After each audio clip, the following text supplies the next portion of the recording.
आप लोगों को जो है पुष्प की अभिलाषा, क्या है? पुष्प की अभिलाषा कविता बताने जा रहे हैं, ठीक ना? यह कविता जो है भारत के आजादी के पहले यह कविता लिखी गई थी। कब लिखी गई थी? आजादी के पहले यह कविता लिखी गई थी। किनके द्वारा लिखी गई थी? माखनलाल चतुर्वेदी जी के द्वारा यह कविता आजादी के पूर्व लिखी गई थी, ठीक ना? पुष्प की जो अभिलाषा है, पुष्प की फूल की जो इच्छा है, वह जो है कविता माखनलाल चतुर्वेदी जी के द्वारा रचित कविता है। और यह कविता को जो है आजादी के पूर्व इनको लिखे थे, ठीक ना? और माखनलाल चतुर्वेदी जी के द्वारा जो है कविता अपने मन की भावों को, अपने मन की व्यथा को जो है ना प्रकट किए हैं, ठीक ना? तो उनकी क्या इच्छा है, ठीक ना? फूल तो बोल नहीं सकता है, लड़ नहीं सकता है, अपने मन की व्यथा को जो है प्रकट किए हैं, ठीक ना? और देखिए सबसे पहले थोड़ा सा शब्दार्थ देख लीजिए, ठीक ना? जा मीन्स क्या होता है बताइए आप लोग? जा मीन्स इच्छा, जा मीन्स इच्छा, फुलवाला मीन्स देवकन्या, फुलवाला मीन्स देवकन्या, बिंद मीन्स बिंद मीन्स सम्राट मीन्स सम्राट मीन्स सब मीन्स सब मीन्स सब मीन्स इखलाओ मीन्स इखलाओ मीन्स। यहाँ तक समझने करने को दिक्कत? अब देखिए अब क्या कर रहा है? पुष्प की अभिलाषा, ठीक ना? अब इसमें माखनलाल चतुर्वेदी जी के द्वारा जो रचित कविता है, इसमें कह रहे हैं चाह नहीं मैं सुर वालों के, बोलो आप लोग बोलिए, चाह नहीं मैं सुर वाला के, गहनों में गुथा जाऊं, चाह नहीं प्रेमी माला में, बिंद प्यारी को ललचाऊं।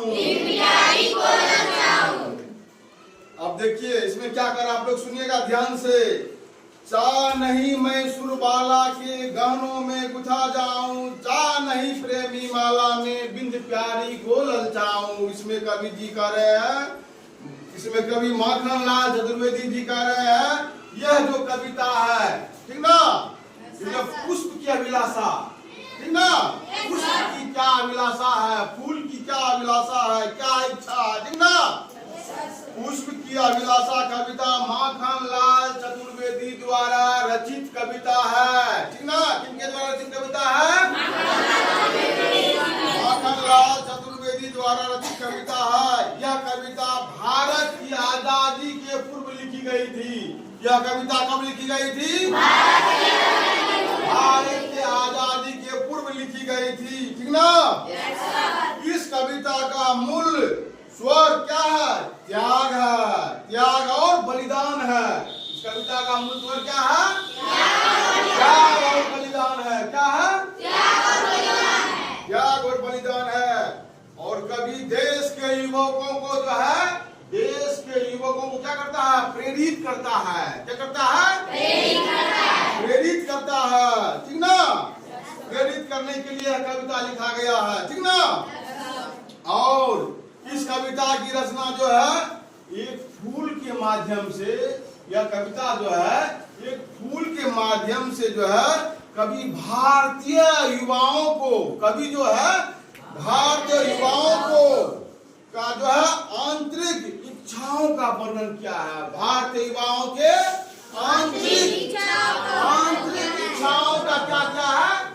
वर्णन किया है, ठीक ना? इस कविता में आंतरिक वर्णन किया है, ठीक ना? उसी में कह रहा है चाह नहीं मैं सुरवाला के गानों में गुथा जाऊं, चाह नहीं प्रेमी माला में बिंद प्यारी को ललचाऊं। फूल कह रहा है ये मेरी इच्छा कभी नहीं है, मेरी ये इच्छा नहीं है कि मैं जो है किसी के माला में गुथकर किसी के गले में किसी का शोभा बढ़ाऊं, किसी के गले में जा करके किसी का शोभा बढ़ाऊं, ठीक ना।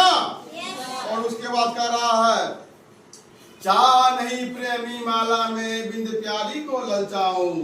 फूल कह रहा है प्रेमी पुरुषों के गले की माला में गुथकर जो है हम किसी प्रेमिका को जो है ललचाना नहीं चाहते हैं, ठीक ना। हम जो है किसी प्रेमिका को ललचाना नहीं चाहते हैं, ठीक ना। अब देखिए यहाँ तक समझ में कितने की दिक्कत। आप देखिए आप लोग बोलिएगा चाह नहीं सम्राटों के सब पर, बोलिए आप लोग हे हरि डाला जाऊं, चाह नहीं सम्राटों के सब पर, हे हरि डाला जाऊं, चाह नहीं देवों के सिर पर, चढ़ूं भाग पर खिलाऊं।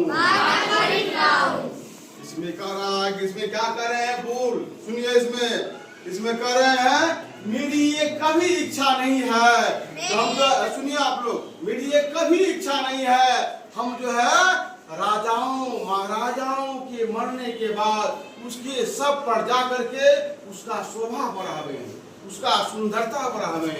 हम जैसे फूल को तोड़ कर करके उसके सब पर कदापि नहीं डाले, ठीक ना। ये फूल की इच्छा है। और माखनलाल चतुर्वेदी जी के द्वारा जो है कवि जो फूल जो है कवि को कह रहे हैं, ठीक ना। कवि के माध्यम से सारे युवाओं को प्रेरित करने के लिए कह रहे हैं, ठीक ना।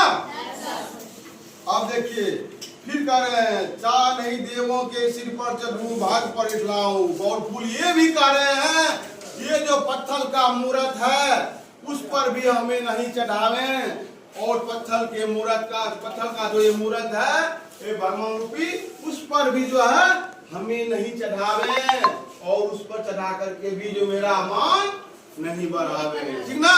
मेरी ये इच्छा नहीं है, मेरी आंतरिक इच्छा नहीं है, ठीक ना। यहाँ तक समझने में कितनी दिक्कत है।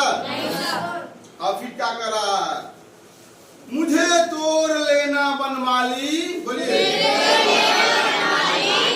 मुझे तोड़ लेना बनमाली, उस पथ पर देना तुम फेंक, मातृभूमि पर शीश चढ़ाने जिस पथ जाए वीरने। मुझे तोड़ लेना बनमाली, उस पथ पर देना तुम फेंक, मातृभूमि पर शीश चढ़ाने जिस पथ जाए वीरने। अब ये कह रहा है फूल फिर कह रहे हैं फूल का जो है मालिक कौन होता है, बनमाली, ठीक ना। जो उसको जो है ना उसका सिंचाई करता है, निकोनी करता है, ठीक ना। जो उसे रोज पानी देते हैं, ठीक ना, वह फूल का मालिक हो जाता है, ठीक ना, बनमाली होता है, ठीक ना। जो उसका सिंचाई करते हैं वह बनमाली होता है, ठीक ना। और उसी बनमाली से कहते हैं फूल, क्या कहते हैं हे मेरे मालिक, ठीक ना, हे मेरे मालिक, ठीक ना।